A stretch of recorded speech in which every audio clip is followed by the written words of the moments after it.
News, सच जरूरी है। नमस्कार दर्शकों, ये है मैंने न्यूज नेटवर्क। मैं हूं आपके साथ आरती। आइए देखते हैं आज की कुछ खास खबरें।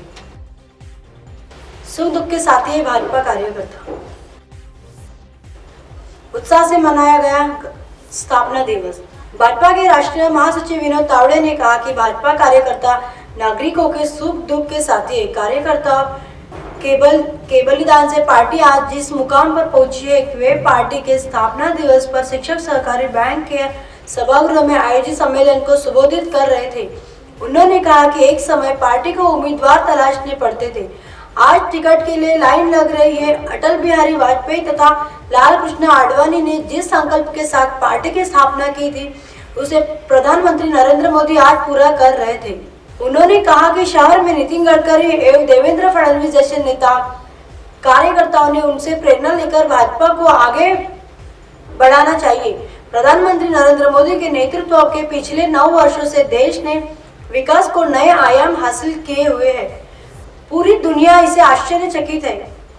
प्रवीण दड़के संगठन मंत्री डॉ उपेश कोटेदार, विधायक कृष्णा खोपड़े, मोहन मते, विकास कुमारे, पूर्व सांसद डॉक्टर विकास महात्मे, विस्तारक गृह त्रिवेदी ने भाजपा के नेता अपने क्षेत्र में विकास संचालन तथा आभार प्रदर्शन सुबोध योजनाओं को क्रियान्वित करने में लगे।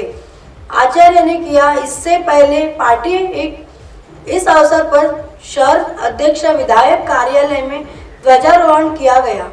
वाजे के खिलाफ मुकदमा वापस नहीं लिया जा सकता। मुंबई की एक विशेष अदालत ने टिप्पणी की, पूर्व पुलिसकर्मी सचिन याह के खिलाफ भ्रष्टाचार के मुकदमे को केवल इसलिए वापस नहीं लिया जा सकता क्योंकि वह सहकारी गवाह बन गए। विशेष न्यायाधीश केंद्रीय अन्वेषण ब्यूरो एसएच ग्वालनी की अदालत ने बुधवार को वाजे की उस अर्जी को खारिज कर दिया जिसमें उसने सरकारी गवाह बनने का हवाला देते हुए जमानत देने और साथ ही उसके खिलाफ भ्रष्टाचार के मुकदमे को वापस लेने का अनुरोध किया था।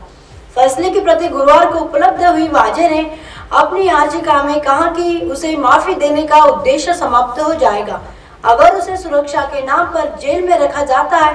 इस मामले में पूर्व गृह मंत्री अनिल देशमुख भी एक आरोपी है। अदालत ने कहा कि आपराधिक प्रक्रिया संहिता के प्रावधानों के तहत सहकारी गवाह जिसे माफी दी गई उसे हिरासत में रखा जाना चाहिए और तब तक जमानत नहीं दी जा सकती जब तक मुकदमे को खारिज नहीं कर दिया जाता। अदालत ने कहा कि याचिकाकर्ता वाजे का अभी बयान दर्ज किया जाना बाकी है और मामले की सुनवाई अब तक शुरू नहीं हुई है।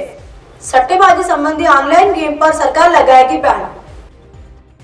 नई दिल्ली सूचना प्रसारण आईटी मंत्रालय सरकार के बारे में इंटरनेट पर डाली गई गलत सूचनाओं का पता लगाने के लिए एक इकाई अधिसूचित करेगा। इलेक्ट्रॉनिक एवं सूचना प्रौद्योगिकी राज्य मंत्री राजीव चंद्रशेखर ने गुरुवार को यह जानकारी दी। केंद्रीय मंत्री ने ऑनलाइन गेमिंग के लिए अंतिम दिशा निर्देश जारी करते हुए कहा कि अंतिम नियम पर काम किया जा सकता है। चंद्रशेखर ने कहा कि सरकार ने इलेक्ट्रॉनिक्स एवं आईटी मंत्रालय के माध्यम से एक इकाई अधिसूचित करने का फैसला किया है। यह संगठन ऑनलाइन मंचों पर डाली गई सभी सूचनाओं के तथ्यों की जांच करेगा। मंत्री ने ऑनलाइन गेमिंग के लिए नियमों में बात करते हुए कहा कि कई स्वयं नियामक संगठन एसआरओ होंगे जो ढांचे के आधार पर ऑनलाइन खेलों की अनुमति के बारे में निर्णय लेंगे। चंद्रशेखर ने कहा कि निजी कंपनियों ने एसआरओ के लिए मसौदा दाखिल किया है जिस पर उनसे चर्चा की जाएगी। सरकार एसआरओ सूचीबद्ध करेंगी। यह एक स्वतंत्र इकाई होगी। हम तीनों एसआरओ के साथ शुरुआत कर रहे हैं और अगर ज्यादा की जरूरत होगी तो हम वह भी करेंगे।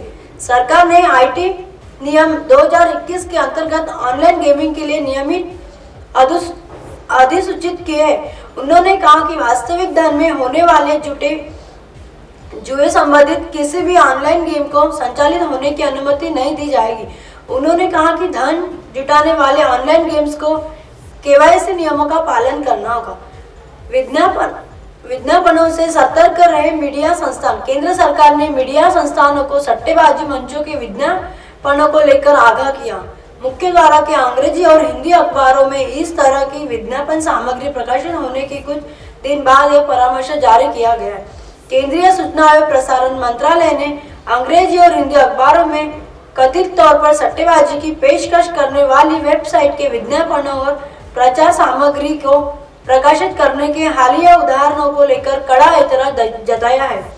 एक आधिकारिक बयान में गया कि अखबार और टेलीविजन चैनल और ऑनलाइन समाचार प्रकाशकों सहित सभी मीडिया माध्यमों को सलाह जारी की गई है।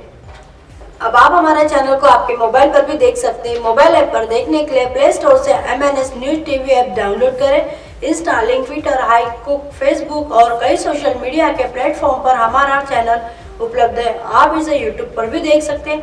आप हमारे चैनल को लाइव भी देख सकते हैं www.mnsnewstv.com पर। फिलहाल वक्त तो चला है दर्शकों ब्रेक का। ब्रेक से लौटने के बाद देखिएगा देश और दुनिया की तमाम खबरें। बने रहिए MNS न्यूज पर। नमस्कार।